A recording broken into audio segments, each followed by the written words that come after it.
I still on?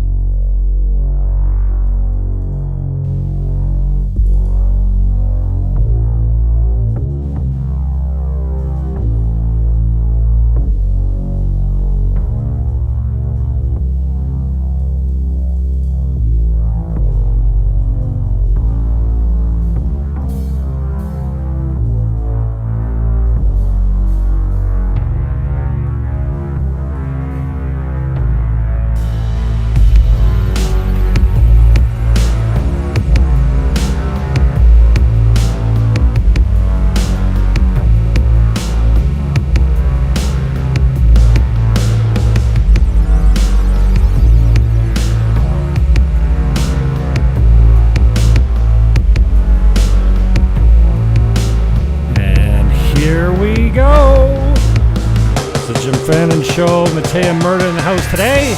Welcome aboard.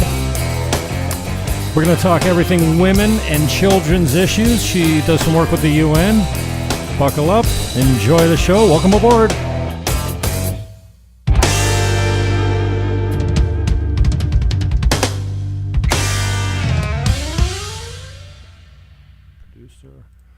Producer has to try and stop the music on time because I'm a one-man show. Welcome, Mattea. You've been so generous with your time. I appreciate that. How are you feeling in this crazy, crazy time these days? Honestly, I love chaos for some strange reason because it reveals a lot and it keeps you on your toes. So I'm actually enjoying the ride, to be honest, because that's literally all you can do. You have to either go with the flow or try to fight it and be miserable. And I'm choosing to be pretty positive through it all. So I'm enjoying life. It's a great How about you? I'm okay, finding my way. It's a brand new world for me down here, but just for those that don't know exactly who you are and what you're all about, maybe you could just give a short bio. Where'd you come from? Who are your parents? How'd you grow up? And more importantly, how'd you get to this stage where we are today? For sure. So I originally am from Saskatoon, Saskatchewan, Canada, right in the middle of the great nation of China now, as it is known. China, okay. It's a crazy place to be. It's insane to be in Canada now. I grew up a Christian in this sort of a small city in a very conservative province, or at least once was a conservative province. And my parents had a construction company, so I grew up working in that construction company. And then I ended up going to a private Christian school in Saskatoon where I actually got booted out for standing up for my faith, coincidentally. And that led me to having a lot of time on my hands. And one of my family friends, was running to be a member of parliament. So that's where I ended up going and getting engaged in politics. And that led to an internship on Parliament Hill, which landed me in almost 4 years of employment with a member of parliament. And then from there, I went to work with a provincial cabinet minister, and then to running the UN Bureau for a pro-family NGO, a non-governmental organization in Canada, to where I now am with them still to this day, which is several years on. And I basically fight the UN, any of their anti-family agendas or anti-national sovereignty agendas as well, which there are many of those. I also started up a organization called Vote Family. So there we inform voters on where politicians really stand on family issues. And because there's so many groups out there, to be honest, in Canada and elsewhere, that they have links to the government. And they're very willing to lend of their time and their voice to kind of tout a certain party line. And that's not what Vote Family is. We are bipartisan. We're willing to look past a lot of different things. We're not connected to any specific political party because our main focus is promoting and supporting and defending the fundamental family and all its members, from the youngest of age to the oldest. So that's where I'm at now. And I'm also helping host a show called Check the News. And I'm loving it. So there's lots on the table right now, lots of moving pieces, but I really do enjoy governance and getting to inform people on what's actually happening, as opposed to like the mainstream media mucks everything up. And I I'm very, very excited for what the future holds in my life, personally and professionally. It's always been for me very important to live by conviction and not just societal rules, or I like to question everything, because then you actually get to the nitty gritty, and the true motivation as to what's actually, why people are promoting what they're promoting, or why they're doing what they're doing, whether it's an individual or it's a government. So that's something politics taught me that has been very beneficial even in my personal life, is that you have to continually push past the talking points that politicians will just throw your way because they think that you'll be satisfied with that. I'm never satisfied with talking points because it's really just a guise. And so I've greatly benefited personally from being in both government and dealing with politics, because they're two very separate things and very different. So that's a little bit about me. My favorite thing in the world is family, is my personal family. But I also love learning about how the family and how every member of the family has unique roles. And today we're talking about women and children, and I can't wait to be a wife and a mom one day. That is like my dream job. Everybody thinks that it's all about, for me, the career, to be this, the whole like, yeah, girl, like toxic femininity is what I'm about.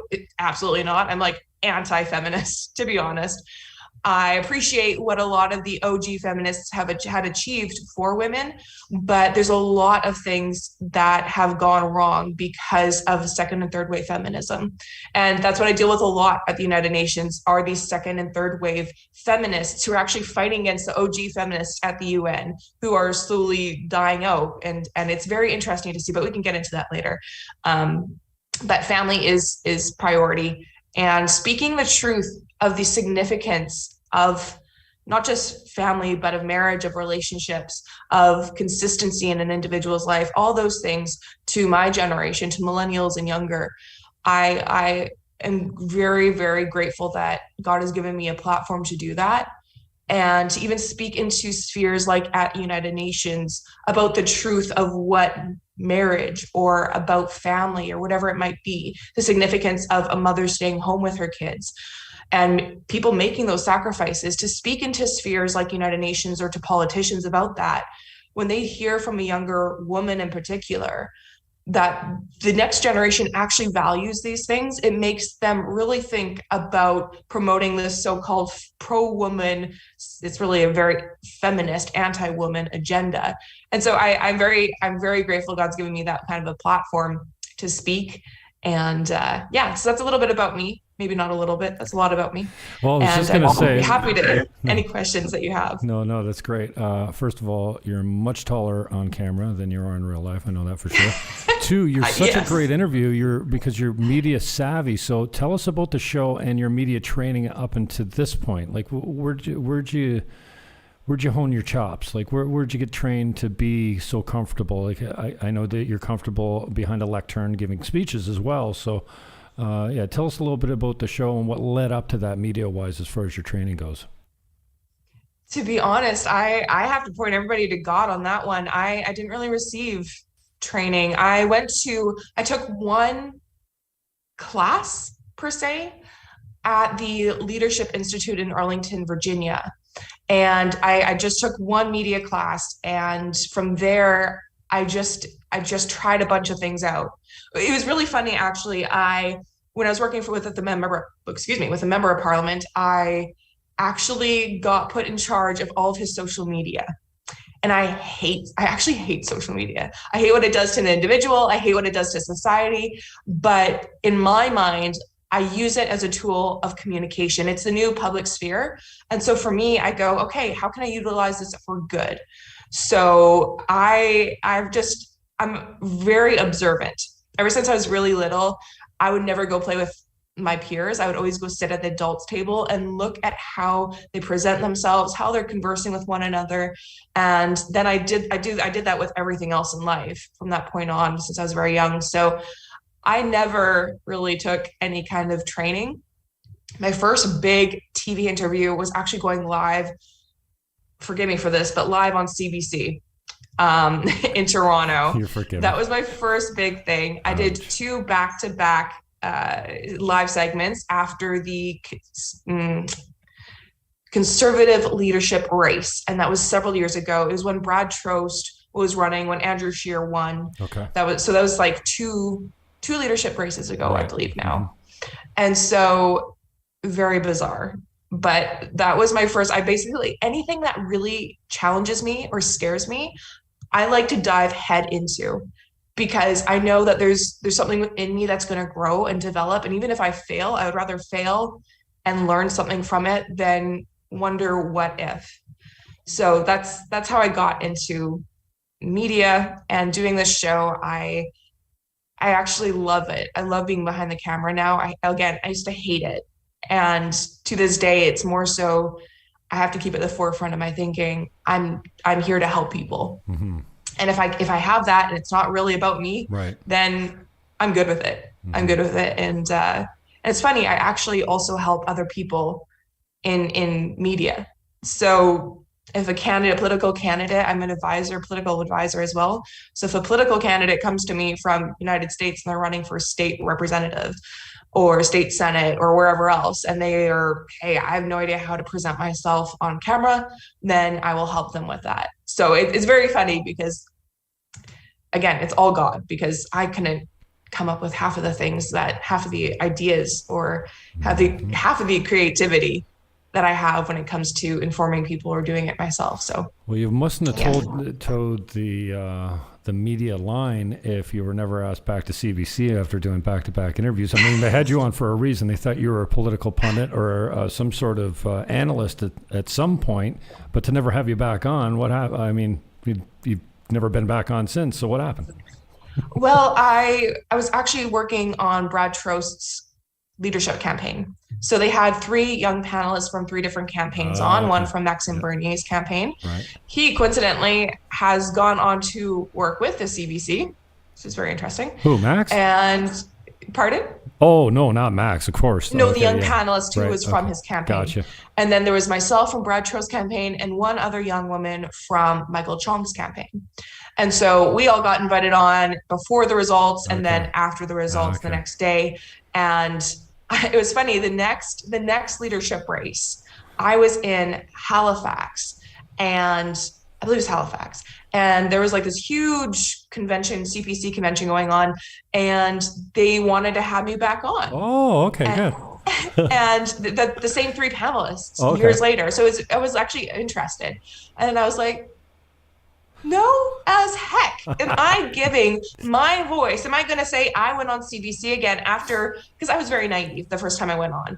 And after that, I was like, holy crap, I went on the CBC live twice. I gave them airtime and then told people I went on CBC. No as heck am I ever doing that again. Well, so I denied them. You could have used the opportunity to trash CBC and the state-funded media organization. I mean, you got to take every swing you can when you...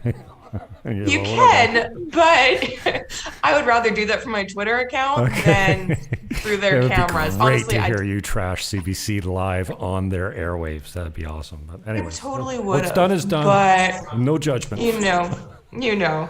But I denied them the opportunity to have me back on, and they had the 2 others on, and that's fine.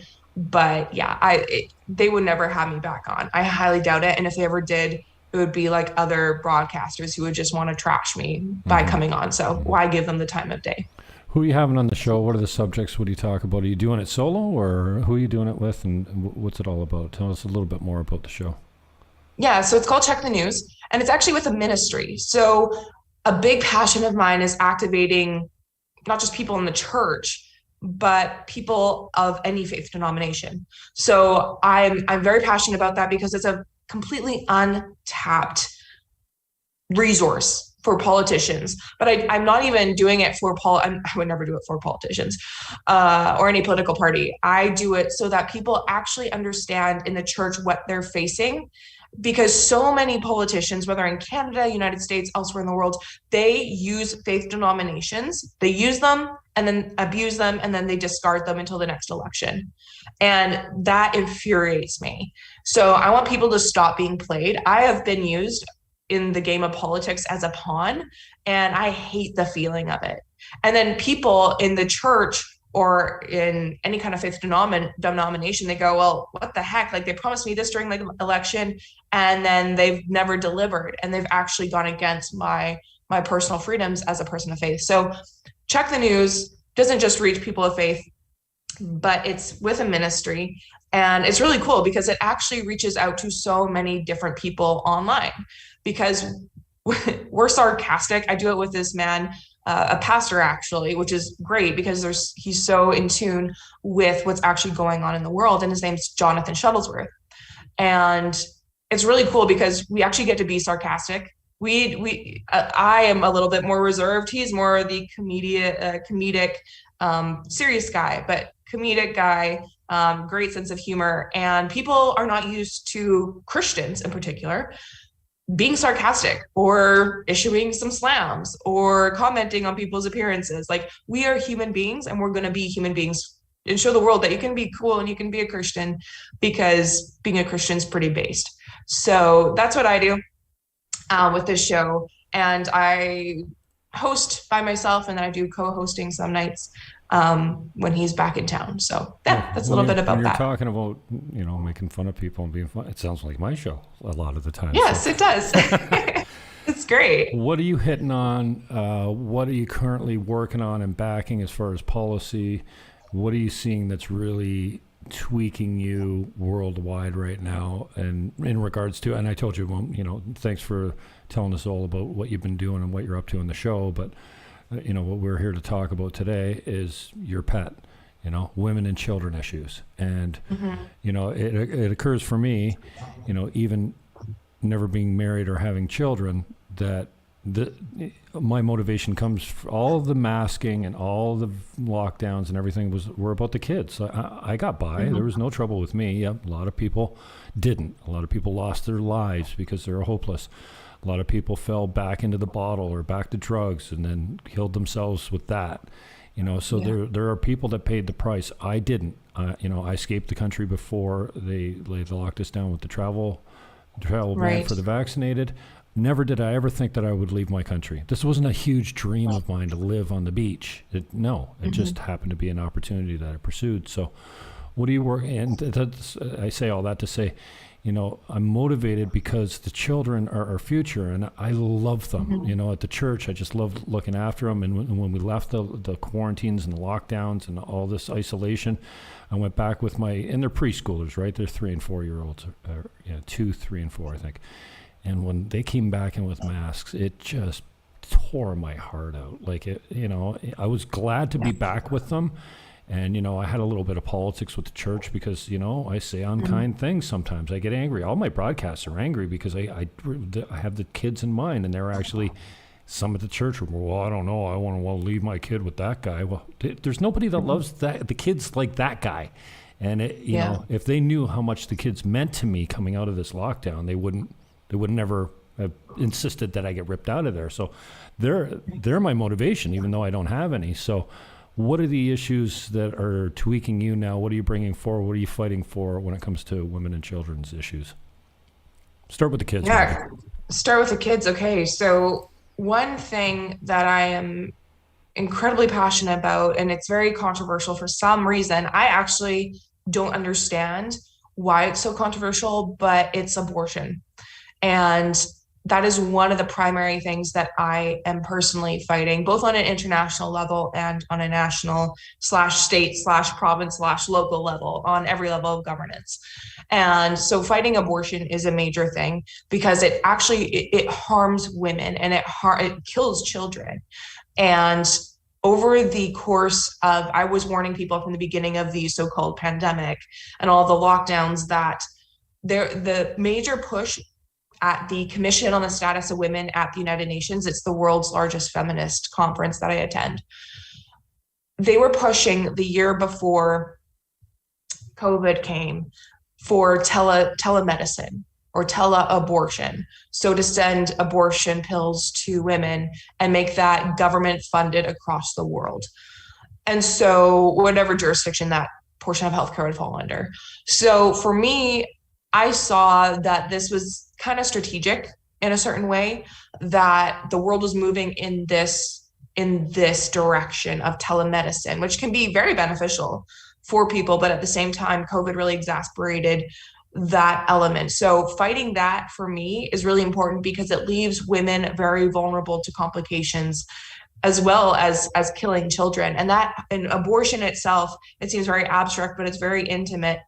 And it can wreck marriages, it can wreck relationships, it harms families in a very intimate way that people aren't really willing to talk about externally, outside of the four walls of their homes. And even for women, most often, and men actually, when an abortion occurs with his partner, with his girlfriend, with his wife, even with a man's sister or mother, it impacts people on a very deep level. So for me, taking a very strong stand against that is absolutely key. In Canada, I am talking with different people about bringing forward policy within different political parties to encourage, I guess, legislation or policies to come forward out of any political party with regards to adoption. So cross-province adoption would be incredible because that would help not only the system, but it would also, and which means help taxpayers, it would be less cost to them, but it also means that children would be able to go into families faster. And that would be of incredible benefit. Now, on the international level, again, fighting abortion, but also taking a very strong stand against COVID policies has been something I've been doing for ever since COVID was a thing. And making sure that this kind of stuff, the masking, the very deceptive language being used in schools with regards to targeting children to get vaxxed, amongst various other things, is very important to me. And lastly, I'll bring up about children is the whole LGBTQ2 plus whatever letters and numbers you want to add on to that. Making sure that children are protected, at least in schools, from that kind of indoctrination, because it is indoctrination, it is propaganda. And so for me, that is a global thing that I am helping other people with, that I am personally speaking out against, and especially when it comes to girls. It's very devastating to see, especially when it comes to the transgender issue. The majority of children transitioning are girls, and it's a very interesting, intricate breakdown. But essentially, a lot of girls want, more so than guys, at a young age to climb a hierarchical structure that we as human beings kind of implement ourselves at a very young age. And one way that they want to set themselves apart from everyone else is to become a lesbian or to become queer. And then what does one achieve when half the girls in a class come out as lesbians in grade 4? Well, then the next step is to become a transgender child. And so then the parents start a whole, oh, my child feels like a boy and is trapped in a girl's body. And so they will begin that initiation process of transitioning their children. So for me, that's a huge, huge piece, because when I'm looking at the abortion issue and who specifically Canada funds, Planned Parenthood International, for example, several years ago, I was trying to warn people that the abortion industry they're driven by money. It's a business, right? It's a whole industry in and of itself. And they see this new market that they can tap into, and that is children transitioning. And so a lot of the Planned Parenthoods, not only in the United States and elsewhere in the world, but especially in like the UK, Africa, Europe, and even in the United States with local Planned Parenthoods, they are now offering hormone injections for children. So for me, that's a big thing, because not only do they want to kill your children and label it as some sort of woman's right or woman's choice, but they also want to provide your children with the ability to be castrated or their hormones completely shot and never be able to have children themselves, or to live with an insane level of depression, and which leads to suicide. The levels of suicide in children who come out as trans and continue on in that process is insane. So those are some of the major things that I'm dealing with regards to kids at this point in time. Cool. And how are you finding your success at making inroads at the UN? I mean, we've heard so much about the body and, you know, how corrupt they are, and I'm surprised you have anything to do with it at all. But so how is your success being at affecting change inside the organization? Are you working towards that? And if so, have you had any effect? Yeah, it's very interesting.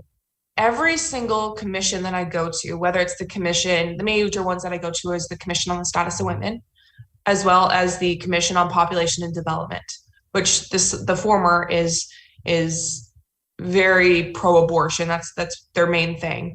But it's also turned into like gender equality and gender equity. And gender equity is the major one they pushed this year, which we just wrapped up last week for that commission. And then the next commission is basically, it used to be the Population Control Commission. So that was like the literal name. So that one again is abortion, and it's very fascinating to see the conversations that are had. Now everything is now online. So censorship of any kind of dissenting voices is so much easier for the UN to initiate.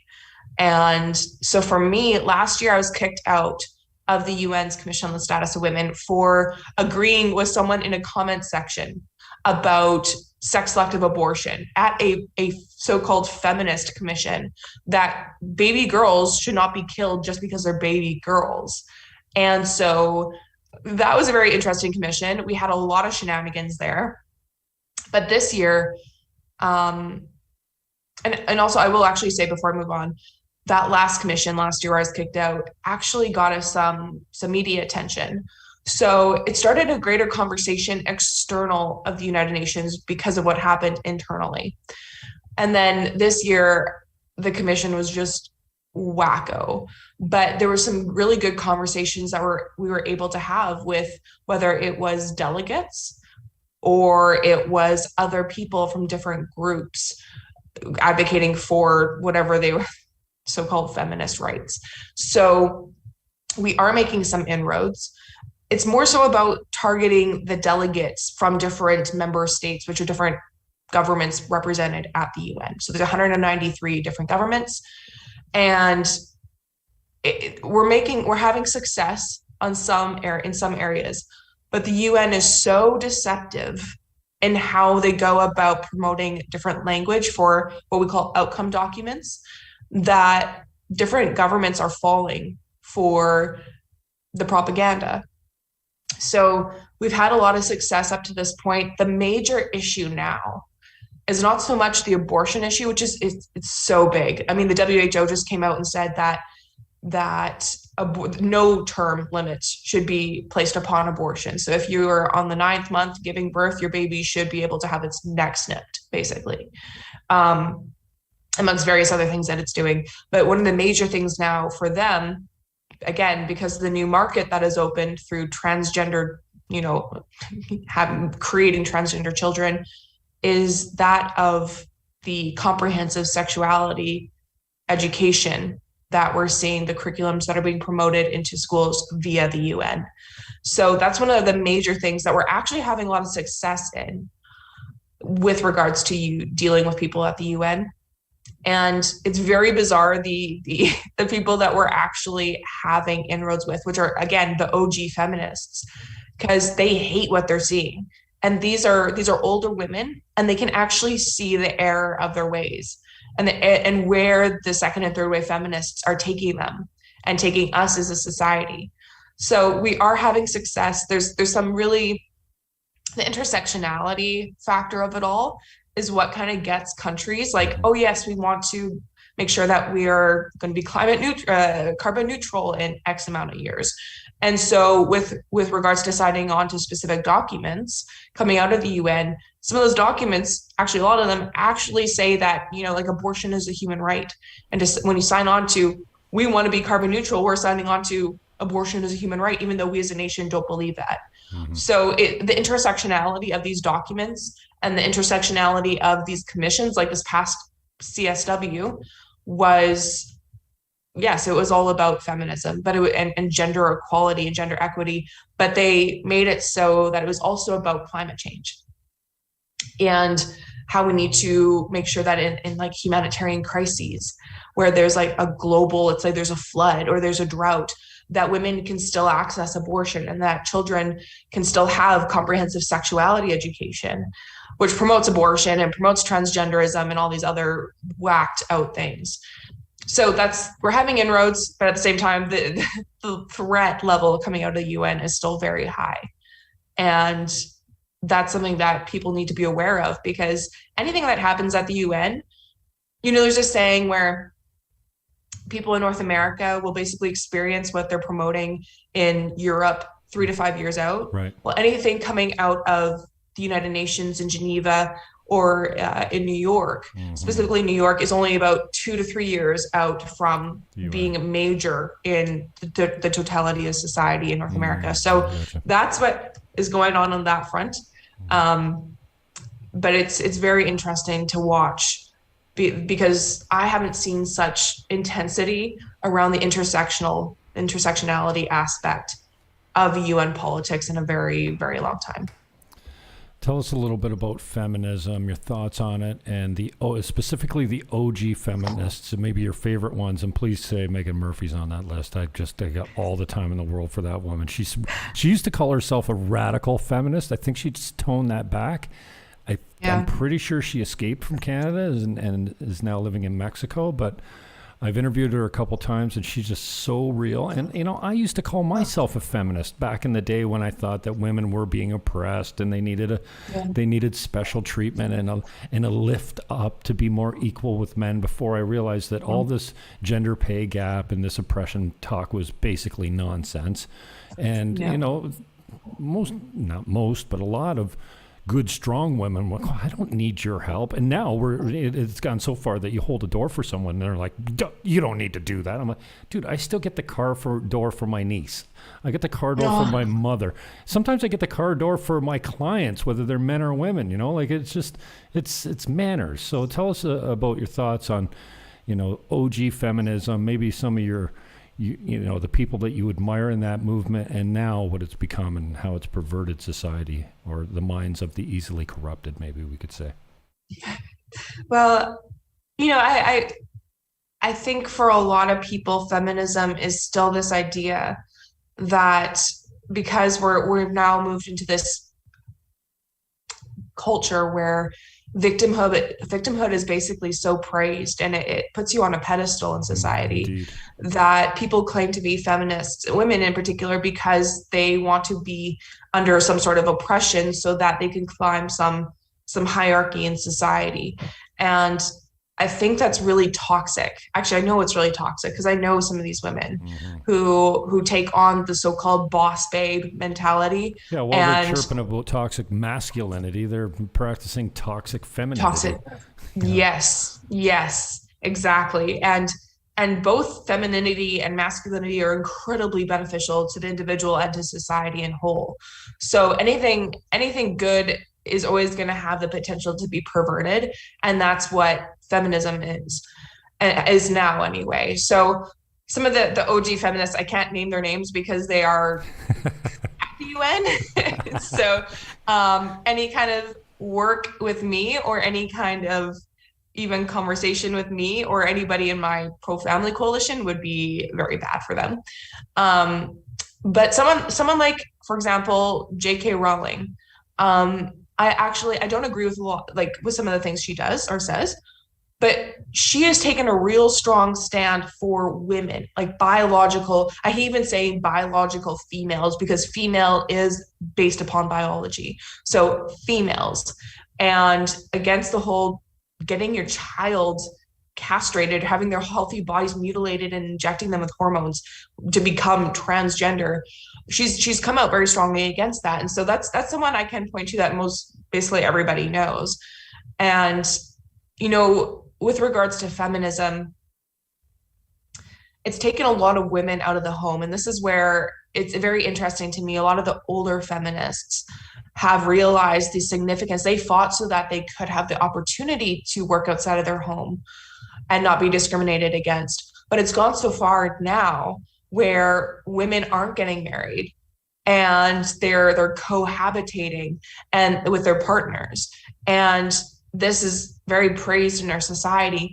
But the worst thing for me that feminism has done comes out of conversations I have had with feminists on the tail end of the OG feminist movement, but also like second wave feminists. And they're getting into the age group now where they're hurting inside because they've lived that boss babe life and they hate the life that they have because they don't come home to anyone. They have nothing to look forward to outside of their job. They haven't cultivated a strong community.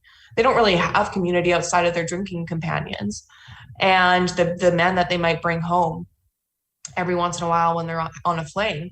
But like, so for me, that's really devastating because they're in their 40s, some of them 40s, 50s, and they're like, what do I have in life now? Mm-hmm. Like, what legacy am I going to leave? Right. I'm not going to have grandchildren. So there's this real deep, immense sense of loss almost and grief that these women carry with them on a daily basis. Almost without knowing. Some of them don't even know what's going on. They become cat ladies and then they don't even know what's wrong. Like, I mean, for so many women, and it's okay to say this, it's not sexist. Like the most important thing in their life is to get married and have children. You know, yeah. I mean, for many men it is too, but they don't have that biological need to give birth, you know, like women do. And once they lose out on that chance, I think they just live in bitterness. It's true. I've met these women and they've said almost the same thing as you just stated. It is this deep remorse. Like like I say, grief, because they know that they never have that gift, that blessing that they can go back and take part in. And so for me, trying to communicate with the next generation that, hey, you're being sold a lie, that career is everything. And that there's this toxic femininity, that's labeled as pro-woman or feminism that is extremely deceptive. And I want people to be aware of it. Like women my age who are in their 20s, they're buying the lie. But at the same time, what's really bizarre is also I talk to a lot of these women primarily on social media, but sometimes I get to in real life now because the world, you know, the gig is up, the COVID gig is up. And these young women, they want to be married. They want to have kids. They want to live that life, but they don't see society praising that.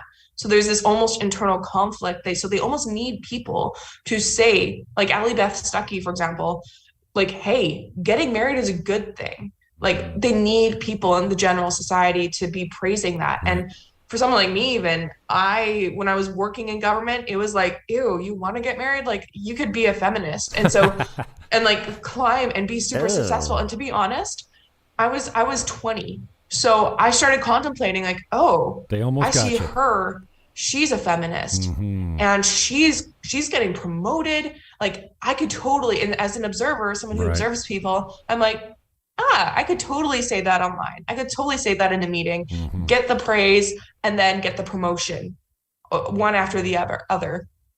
But I knew at the end of the day, after some like real struggle and contemplation, to be honest, and I can't imagine as someone who is going to public school and being fed this lie in their classrooms and then in social media and then in entertainment and every other factor in society. I can't even imagine them trying to fight this. But for me, it was like, okay, I have to draw a line, and I would feel like I'm actually going against something so internal within me that I can't do this. So then at that point, I had already looked into, okay, what are the feminist talking points? I want to understand what they believe. And it just didn't sit with me, even though I knew that I could climb this ladder to higher promotion and name recognition. But I knew that I would, like there's a verse says that what good is it to sell your soul to the world, but like you lose yourself. Like what good is it to gain the whole world and lose all that you are? And so, sorry, go ahead. No, I was just saying, you sell yourself to the world and then you lose yourself as a result of it. Yeah. Exactly. And I knew that would be like the greatest betrayal. So I thought, okay, I'm actually going to take a stand against this and figure out how I can take a stand against this. Because if I'm dealing with this in government, I can't imagine what high schoolers are dealing with. So that's a little bit of my view of feminism. I think it's toxic. I think that it's achieved a few good things. But truly it is very toxic. A friend of mine pulled up a map in the United States, for example, and he showed me what it would have looked like in the last election if women hadn't voted or weren't able to vote. And it was like conservative across the board. And that sealed it for me. And I went, you know what? There's actually some not great conservative policies out there. A lot of stuff happened after we gave the women the vote. I'll tell you that. True. And I'm all for equal rights and everything. But you know what? Women were happy to have the man carry the family's vote into the voting booth. You know, so I mean, those were different times. Anyways, I don't want to totally different society, but I see what you mean. Yeah. Tell us what makes you hopeful. Try and give us and the viewers and listeners something that you're seeing progress. For lack of progress has already become a filthy word, but progress that you're making that we're going to be okay. These are some dark days for guys like me anyways that just seem to be hopeless by, people that just so easily buy into the masks and all of a sudden put up the Ukraine flag and, without even knowing anything about it and take the shot without even, and giving the kids the shot. I mean, it's just, I get heartbroken and feel so hopeless because it feels like so many people have just fallen into the lie. They bought into it and they comply no matter what. So what are you seeing that gives you hope, and how can you give a guy like me or the people that watch the show a little bit of hope? What are you seeing? I'm actually seeing a lot. Okay, good. One example is the whole Leah Thomas fiasco. Yeah, so that's really bringing things to the forefront. I mean, it's really started a conversation that we need to have, and the radicals are going to stay where they are, but this is, and Steven Crowder has been doing this biological man. And well, what do we have to define it? Biological man. Men is biology. It's based in biology, but his latest changed my mind was biological men should not compete in women's sports. I'm surprised that more feminists aren't trying to protect it. When men that have not gone through a complete transition as far as, getting their parts changed or changing with women, and, that's just, and girls, I can't believe that there's not more women standing up for their own spaces, their own sports, and saying, no, she's a she and she should be able to compete. No. Even if you transition before puberty, you still had testosterone in the womb. You've got all the benefits from it. And this whole transition before puberty, you can't get a sex change. You can't get a tattoo until you're 16 years old. But there's kids being transitioned at way before puberty, and that breaks my heart. Anyway, I don't want to get there. We're trying to stay hopeful here. Well, and that's the thing. There's so many. There's the mainstream media, right? Which is the higher echelon of who gets the airwaves, right? But then there's the grassroots. And for me, that's where I'm seeing the most activation, where parents are actually now going to school board meetings. It used to be a very regular occurrence for people to engage with their local city council or their kids' school board. And that died off dramatically for decades. But now there's this resurrection within these local municipalities, within the school system and in the government, and for these spaces to be protected for women, for girls, for kids, for athletes. And that's something that is beautiful for me to see. I have tried for years to get people activated on the local level because everybody's so focused on the national, and I think because it feels so far away. But the local stuff is oh my gosh, it's in my community. People are going to know if I go talk at this board meeting, etc. But there's actually a beauty, a real untapped beauty that people are starting to realize in that, because when people actually see you taking a stand, it encourages them to take a stand too. And it's not you taking a stand on a national level where you then feel far away from everybody, but your neighbors see you. And that's something that's really cool for me to see in Canada and in the United States, even in the UK. and elsewhere in Europe, people are just fed up. And I think that's something that is good actually that came out of all this COVID crap, is that people actually got activated in meaningful ways. And so that's one thing I am seeing, especially on the transition issue, or with regards to our kids' education, especially with our kids' education, even. That's another thing. It's not just protecting spaces like different athletic leagues from males competing in female arenas, but also from what's being taught in the classrooms. Like we just saw in Florida, like, oh my gosh, the Parental Rights and Education Act was passed, and people are saying it's the Don't Say Gay bill, and I'm like, stop it. Have you even read the bill? Like, nobody said that. It's not in the bill. DeSantis never said that. Like, but what is the problem with why do these people want to sexualize children so much? Like, I mean, all DeSantis's bill, and I agree completely with it, and I've been saying this for a long time before this bill. Stop talking to our kids, our young children, about sex. They don't care about sex. So just leave them out of it. When they start asking questions, it's up to the parents to kind of describe the birds and the bees story to them, and when that's appropriate. But they don't care about sex. They're like, ew, girls. And we were saying ew, girls right up until I think the boys start having an interest in girls before the girls start having an interest in boys, obviously, because of the hormones. But this is ridiculous. And we see guys like Ron Perlman talk about an ugly creature coming out and just the filthy words. And hey, I have a filthy mouth, and I don't use it here because I respect the people I'm talking to. But normally, like, I let it fly. But just to come out there with the sales job, and then to call Ron DeSantis all these things that he does not stand for, it's shocking to me that so many people could be duped. Like, they've been duped. They've been sold.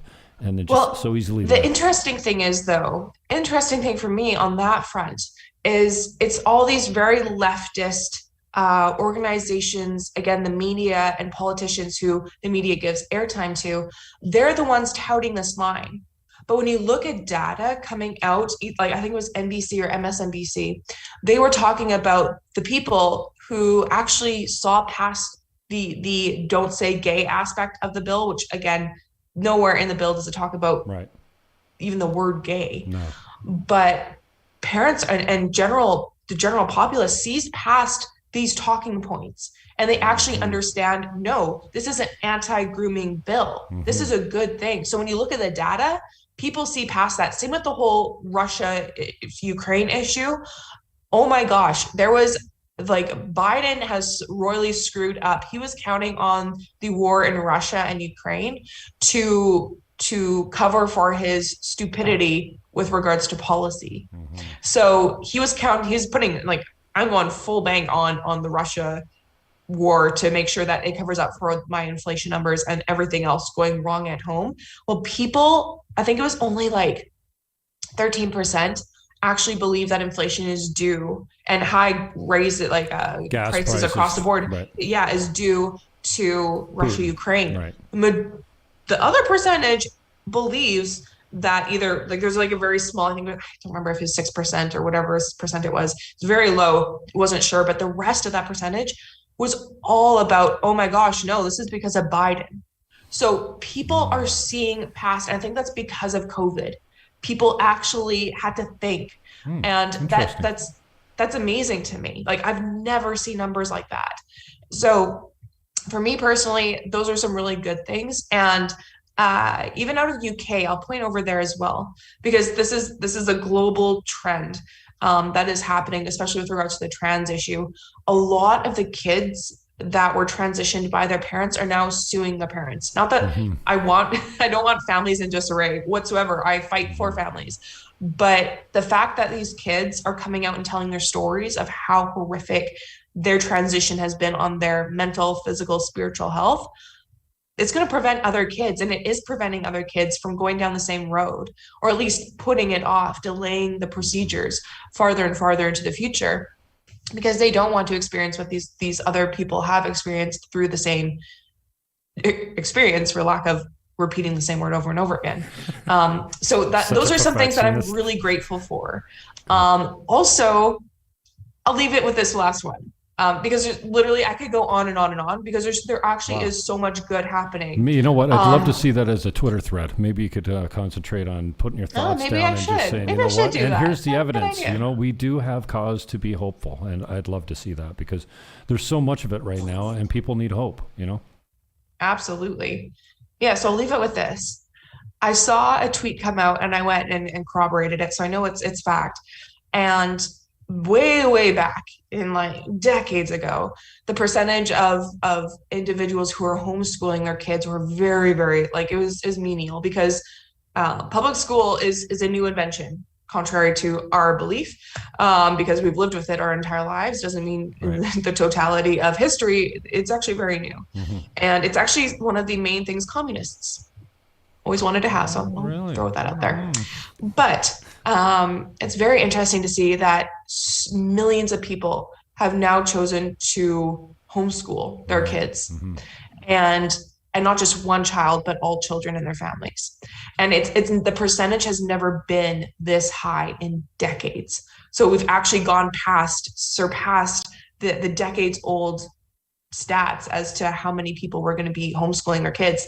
And in the United States, anyway, I can point to a lot of states are now adopting pro-choice, not pro, that everybody will misconstrue that in their mind, but within the context of school choice bills, so that people can actually have those funds to stay home with their kids and raise them according to what they want to learn and how they want them to learn. So those are huge benefits to families, to communities, to the taxpayers, to the society at whole.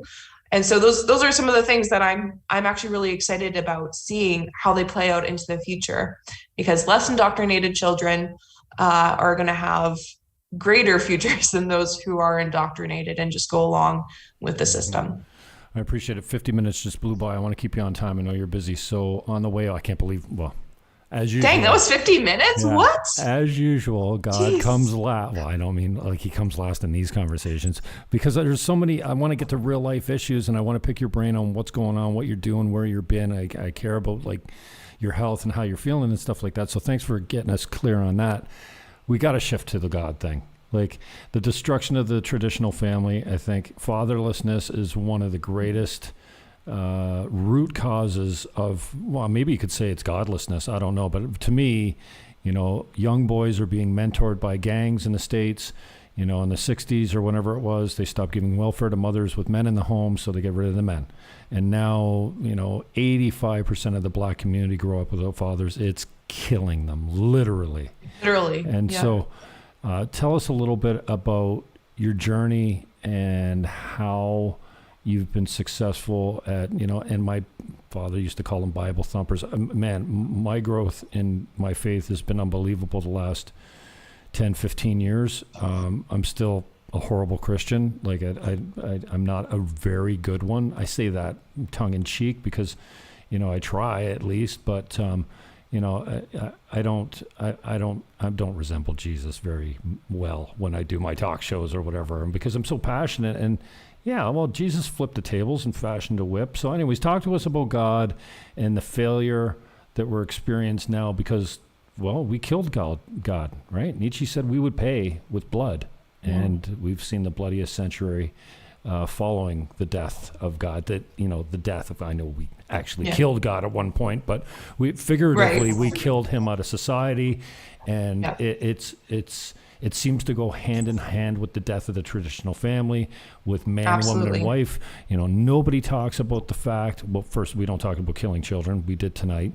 But we don't talk about the fact that the most successful setup for children is man and wife in the home.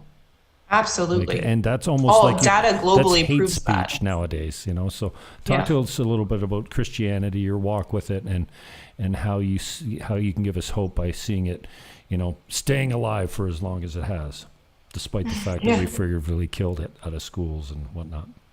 Churches are suffering right now. It's a tough time for churches. It is.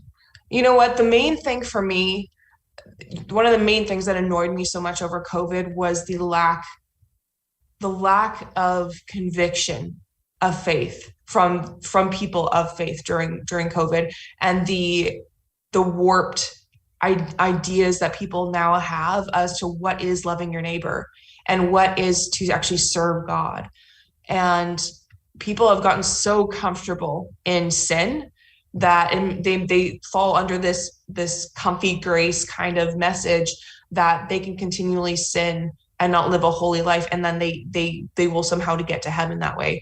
So those are some of the things that actually kind of annoy me, and have been things that I've had to work on, because I went like, holy crap, I need to live holy, especially in these days. Like I was reading through Revelation, and I'm like, what the heck? We're living in Revelation. Like stuff is happening. It's weird, man. Like, what is going on? Like even the book of Daniel and Isaiah, and I'm like, things are heating up. If there's ever a time to get right with God, it's now.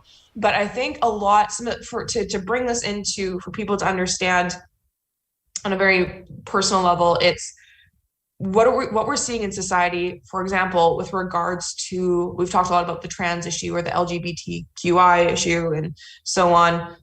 For me, it's because there's no absolutes anymore in society. And that's what faith brings a lot to the table, to society in general. We're not looking for everybody to convert to Christianity, though I'd love it, because there's a lot of freedom. I have been happy throughout the pandemic.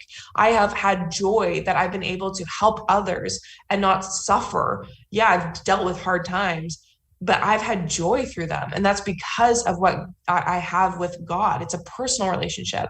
But I believe what we're seeing in society today is because like the carnage that we're seeing, the destruction of family, the destruction of values, destruction of society even in general, is because there's no more absolutes in the world. There's no absolute goods. There's no absolute bads. There's no absolute evil. And so what does that produce for the individual in society? Well, it means that what's good for you doesn't mean it's good for me. You harming a child, well, maybe that's beneficial to you, but it's not beneficial to me. So I'm going to say that's bad for me, but that's okay for you. Like you do you, that whole mentality, it's not serving the people well.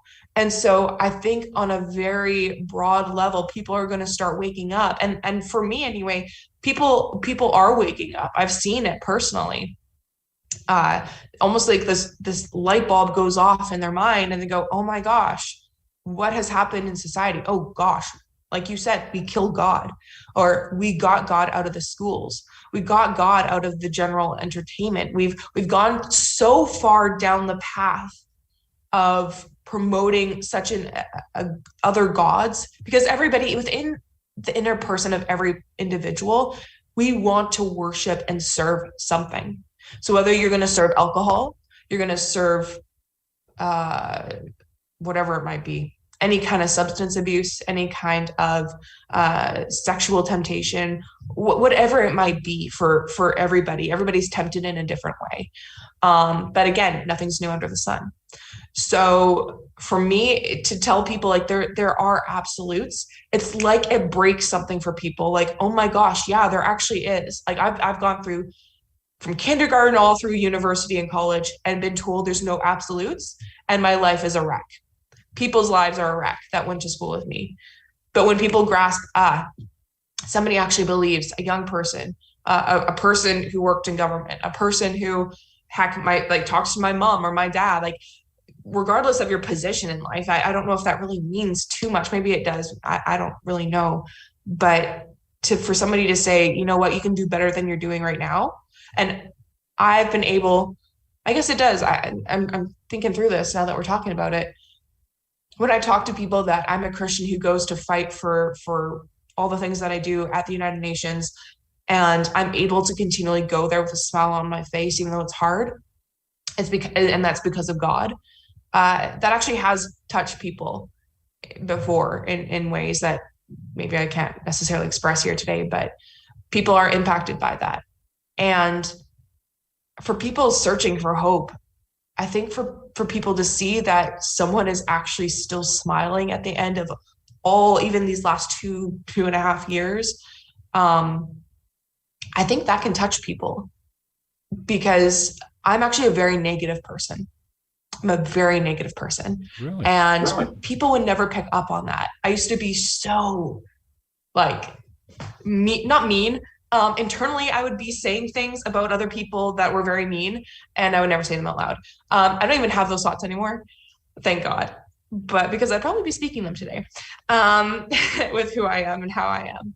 But because I have submitted my life to God, I have seen absolute transformation. It doesn't mean, I mean, the word of God says that you are going to have hardship in this world, but to be of good cheer because he is, or like Jesus has already overcome the world. And so for me, I don't have to rely on my own strength on the days where it's like, holy crap, I have to go and talk with so-and-so about stop killing people or stop killing children. I don't want to necessarily do that today, but I get to rely on the strength that's within me because of what Jesus did on the cross. I get to rely on that. And that gives me a level of peace, a level of joy, and the ability to be led and directed in a way that's actually going to touch that person's heart more so than me just going in my own strength and trying to advocate for my beliefs. Like God's spirit ministers through me to that person who would otherwise be very hostile. And I've seen that on multiple occasions, to be honest, where you walk into a room and people want to talk to you, even though they feel like they're supposed to hate your guts. And you get to have an inroad with them on issues that are very, very controversial. And, it's something that people have commented to me before that they like about me, even though they don't believe what I believe in, is that I can enter a room and it's not me. It's the Spirit of God in me. And I'm not afraid to say that because I have Holy Spirit with me. It's not some abstract being that I tap into when I need him. He's always with me because I have cultivated that personal, deep relationship with him. And I really wish people would come into that understanding that that's who, like, God craves, he desires to have that intimacy with you. And when you actually say yes to it, the world tells you that you're going to give up so much serving God. But I think we need to get better at showing people there's so much to gain from serving God, because I still have a smile on my face and I see the beauty in the world still. I see people as good and not like we all, like, not innately good, but I'm able to see people, like the actual people, not the facade, and talk to people in a way that's not demeaning, or like so many people my age in politics are very demeaning, very rude, very condescending. And that's no, not you. We're not the same age, dude. There's a little bit of an age gap, I think. You have more allowances than I do. But I think it is something that I love serving God. I just wish I wish with my life to emulate the freedom that comes from serving God and the joy that comes in it too. It's not a hard road to walk. It's a freeing road. I gave up a lot of different opportunities in life to do what I'm doing now. And it's only because of God that I am here, that I'm still here. And yeah, without me continuing on, I could brag about my God for a long time, because he not only saved my life and made a way for me to go to heaven, but he literally saved my life, because I would be dead if it wasn't for him. I would be dead. And to know that I get to live another day is pretty wow. I think I saw you choke up a little bit there just on the way out. Yeah, sorry. I love your passion. You're articulate and always engaging. I really appreciate your time. Just on the way out for the hopeless, we give us a 3-step process for getting right. Maybe God has to be included in the conversation, but for the ones that are just hanging on barely, that are feeling like there's no way they can dig themselves out of this rut. Man, I'm waiting for this. I think there's a lot of us that feel hopeless, because it's been a tough couple years, and some of us don't see the light at the end of the tunnel. So just on the way out, I want to thank you for your time, number one, and just give us a quick logistical 1, 2, 3 of your advice as to, like, if you're down in the gutter, here's what to do? Well, one, I have been in the gutter, so I know the dark places your mind can go, and I know that those thoughts are not of God. They're not of your creator, and that your creator has something so much better for you. So in terms of logistics, I personally, I tried everything. I had major eating disorders. I'll just tell everybody, I've basically never talked about this, but I think it's time. I had such major eating disorders that I basically almost died on several occasions because of them. And if it wasn't for Jesus, I mean, I tried different programs. I tried self-will. I tried self-discipline. I tried everything. And it only led to further destruction, to be honest. And it wasn't until I went, you know what, I'm just going to like, screw it. I'm just going to get on my knees and I'm actually going to serve God. I'm going to read the word. I'm going to actually meditate on it. And for me, everything's visual, right? So I would take those thoughts, whether it was about myself or about something negative that happened to me that would trigger me for something. I would literally visualize myself taking those thoughts, taking what the word of God says, covering it and putting that back into my mind. And every time I would do that, it was a physical representation that my thoughts are not, they're not going to be my own thoughts. They're going to be thoughts of above. And I'm going to think on good things. And I think that's one of the hardest things, even for people in the world today, because of the heaviness and the oppression that has been, the word says to think on things above, things that are good, things that are true, things that are righteous. Think on those things. If you have to write those things out, if you are like deep in the gutter, I know, you know what that's like too. Write down, if you can only think of one thing, I get to wake up today and experience God's grace, and experience God's mercy and walk in that. If that's the only thing, I get to breathe today. My breath is a gift from God. When you start making those conscious decisions to change your thought patterns, to think on the things above and the things that are really good, even the most basic of things, that actually has some of the most dramatic impacts on your life. But for me, I literally have my Bible right here. It's a little bit beat up and bruised and whatever, but turn to this. I've never been that person who I've always been the political person, but I've become so passionate about my faith and about my relationship with God that start reading John, start reading Romans. Start there. Just start with like one chapter a day. I don't care if it's a verse a day. Start with something, because those are seeds. And be very careful. That's one more thing that I'll leave with you. Be very careful what you put in front of your eyes. If you have to step away from the news, music is a huge thing, regardless of your age. Step away from anything that is not good, anything that's not pure, anything that's not true or righteous. And you will see it's discipline. You have to put your flesh under. And it feels horrible at the beginning.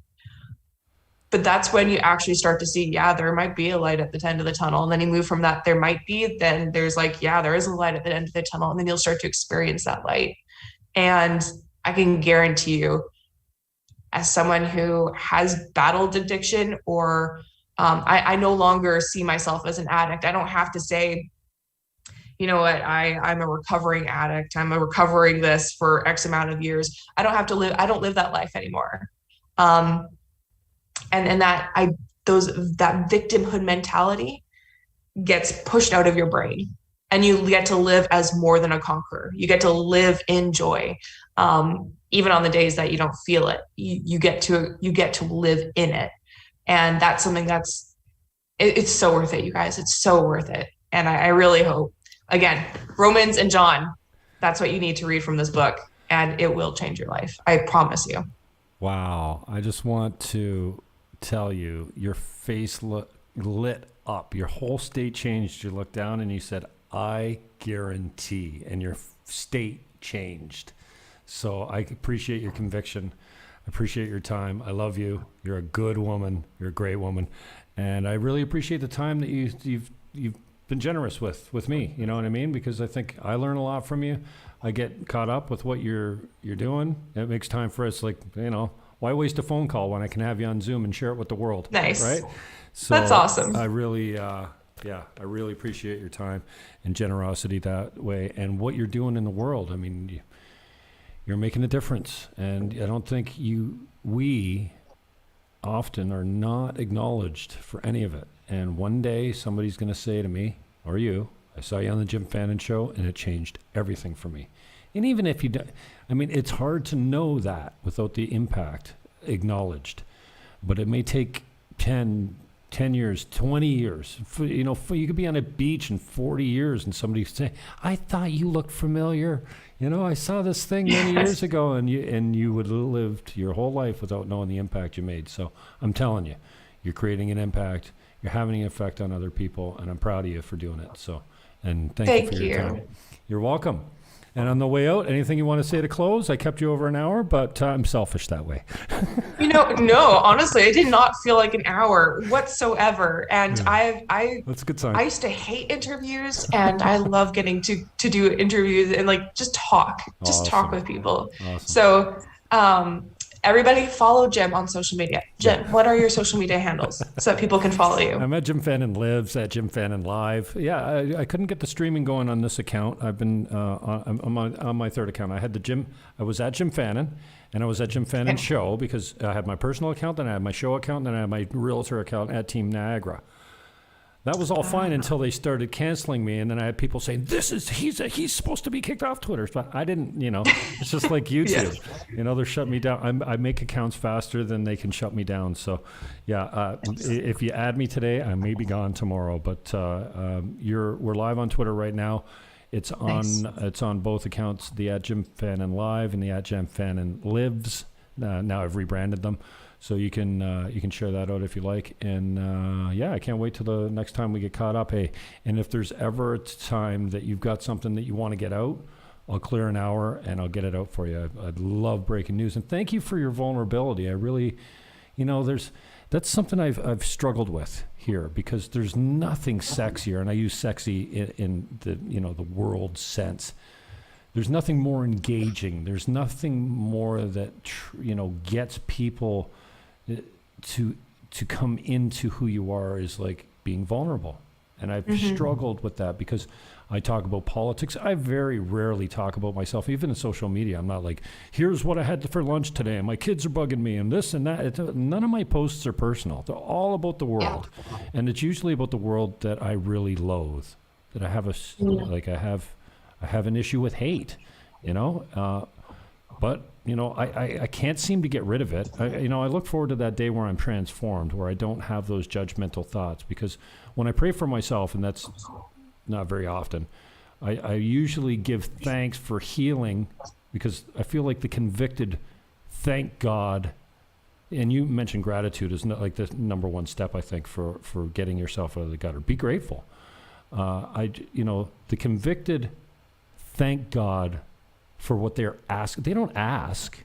They say, thank you for delivering. And in that prayer, it's so easy to, when you're asking for strength, to acknowledge how strong you are. He's already giving you strength. So thank you for continuing to bless me further with more strength. So my prayer life has changed completely, because I'm like, God, make me strong. No, I'm like, God, thank you for continuing to strengthen me, because I'm already strong. And I think that, it helps to acknowledge what you've got already. So I just pray, thank you for continuing to heal me from ego, judgment, and pride, because like what I hate in myself is what I see out in the world. And it's all ego, judgment, and pride, which I suffer from. Yeah, I can't stop, So as I acknowledge, and I think I've been very good at acknowledging my hate. I think of people like Madonna, who stood up there on the lectern and said, I think a bomb in the White House every day. If she realized that she was just doing exactly what Trump did, what she complained about Trump doing, she was doing right back to him. We're all Trump. Right. We're more like Trump than we are unlike Trump. We're all humans. Men and women are closer to each other than they are different. Like, that's what we forget. Yeah, we are different. Yeah. And we're not equal. But that doesn't mean, I'm not speaking for inequality. I'm just saying we're better at different things. Like, duh. Absolutely. Like, well, that's been demonized today. So anyways, I'm blathering, but I appreciate your time. And like I said, if you ever have something to get out, touch me up and I'll help you get it out. And thank you for your vulnerability, for talking about something that you've never mentioned before, because I think that is the thing that really makes a difference for people, you know? And if I could get to that point where I could say, you know who I really am? Here I am. Like what I really struggle with, because I put the mask on and everyone thinks I'm untouchable. They're like, Jimmy, you know what I love about you is you just don't care what people think. You know, the people that know me know I'm deeply sensitive. I actually do care what people think, and that's why I do this. So when the hate starts flying, I'm like, yeah, it hurts, you know, but, you know, people think, you know, put the mask on, oh, yeah, they think because I'm brave and have courage that means I don't care. No, I'm just trying to wake people up, and I think this is a good time, and it's always a good conversation with you. So thank you very much. I'm grateful. God bless your heart. God bless you too. All right, kid. Thank you, Jim. We'll talk to you soon. I'm going to do the hard cut and then talk for a couple more minutes on the way out. And I look forward to our next conversation. Thank you for this, though. For sure. Right. Absolutely. Have a good one. All right. You too. Ciao.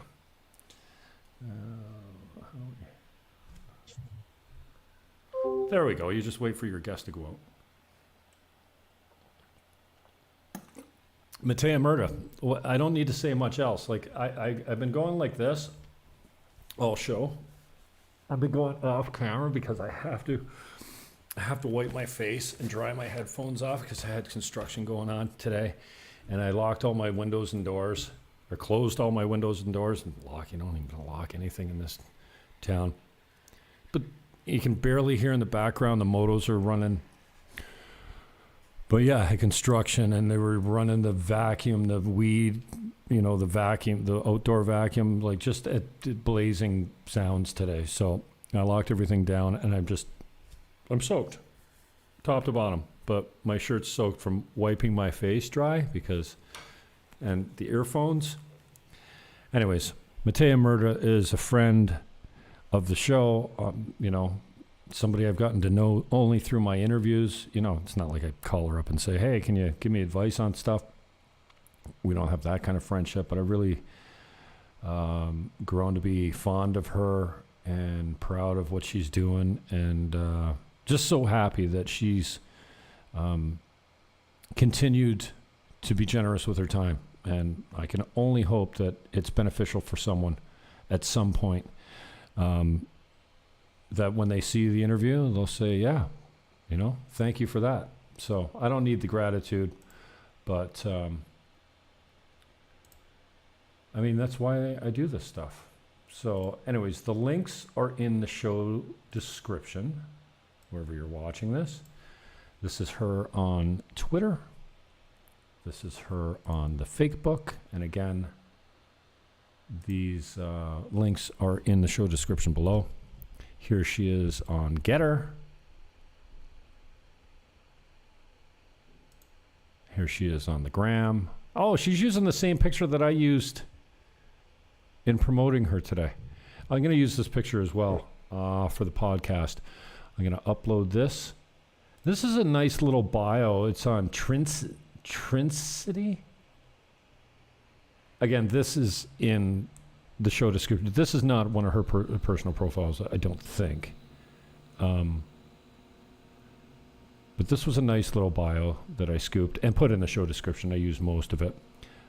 So this is how you find her on social media.